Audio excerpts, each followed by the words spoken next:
disturbing in world leaders. We are constantly bombarded by threats. Russia, North Korea, the auspicious June 22nd nuclear blast that evidently is going to happen. Artificial intelligence, Southwest airplanes, Taylor Swift. Oh, God. All of these things impact us daily. But I have discovered the real threat to humanity. Birds. Calm down. I'm serious here. We are in real trouble. I have had an unfavorable relationship with birds basically my whole life. I have to assume I'm not alone here. Surely other people in this room have experienced negative things with birds. As I mentioned in my icebreaker, I've been chased or attacked by a vast array of different animals. But one of the most traumatizing experiences in my life was when I was roughly 8 years old. A Canadian goose, or Canada goose, or goose that hails from Canada, however you want to call it, attacked me when I was trying to cut through a field. And this thing was relentless. It was traumatizing for a kid. And I stay away from geese, but I will not feed birds. They scare me. My wife was attacked by a pelican on our honeymoon. Oh my. I've been dive bombed by smaller birds. I assumed they were protecting their young, so I kind of gave them the pass. They'll come at you. They'll come right at you. I've been shat upon more than once. I'm sure. And everybody here, I'm certain, has experienced the seagulls when you go to the beach and try to have some food. I mean, they're relentless. But I recently saw a shocking expose on these feathered friends of ours, if you want to call them that. There's a show on PBS called Nova. Yep.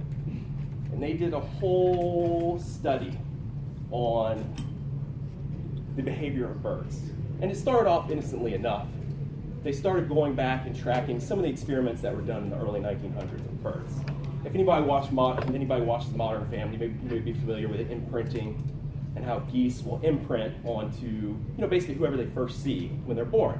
So if it's a human, they'll imprint on a human. Typically it's their mom. And what they learned was imprinting is instinctive, but what they imprint to is learned. So very early on, they found that birds had this type of intelligence. Well, evidently there's some researchers out there who are studying these birds. I feel like they're treading on very dangerous ground because they're teaching them. These birds are learning. They go on to start to highlight some of these birds. They start out with an experiment. This bird's never done this experiment before. There's a treat hanging from a piece of rope. Easy enough. A squirrel could probably figure that out. Just pull up the rope. It's not too bad, but it does show some form of intelligence, especially because they haven't done it previously. Well, now what they did is they took two ropes, crossed them, so now the treat is no longer hanging directly under the rope. So now the bird has to figure out, obviously, so the treat's here, the non-rope that's connected to it is directly above it. He pulls that rope, he's not going to get his treat. The bird can visualize and learn where his treat is. And that bird on the first try found that treat.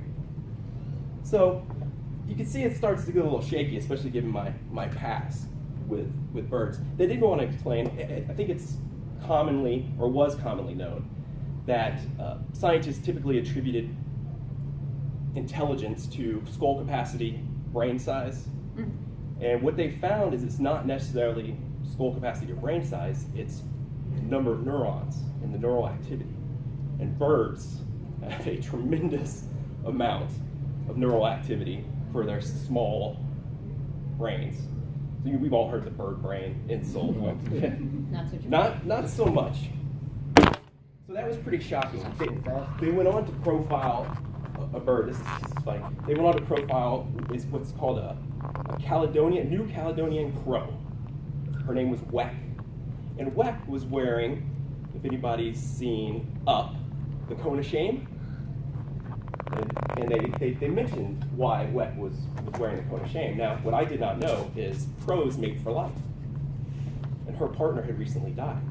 So she was ripping out her feathers Oh no. out of what we assume is an intelligent response, mourning the loss of her loved one. But so what they gave her and another type of bird, a parrot, 4 solutions, or 4 possible solutions to a problem. Basically, they put a piece of tree into a box. They had a door, the way they could open the door and get it. They had a rock that they could put down a chute and knock it off, knock the tree off the pedestal, right? They had a stick that they could put the stick in and knock it off. I can't remember what the other ones. But each time they learned how to solve that problem, they took that solution away. So the bird had to learn a different way of solving that problem. Both of these birds, a parrot and a crow, learned brand new problem, learned how to solve it. They also had a bird that was given the problem of I gotta speed this up, food in a plastic bottle. And he was able to learn that if he put water into the plastic bottle and shake it around, he could get the food out of the bottle. So, after seeing this show, you can imagine my shock and horror when I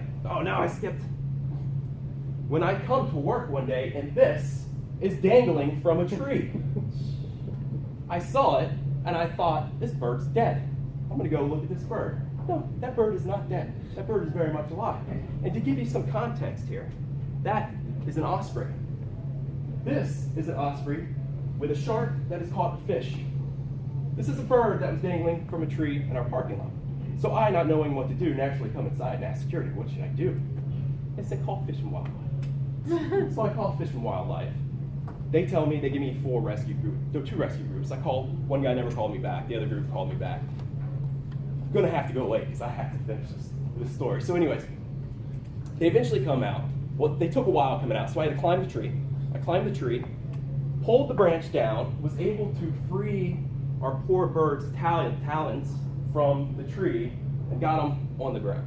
But you can see he was pretty badly injured. I think his wing was broke, his leg may have been broke. So they came out and they got the bird, and I'm a hero. Not really though, because this bird's gonna come back and attack me.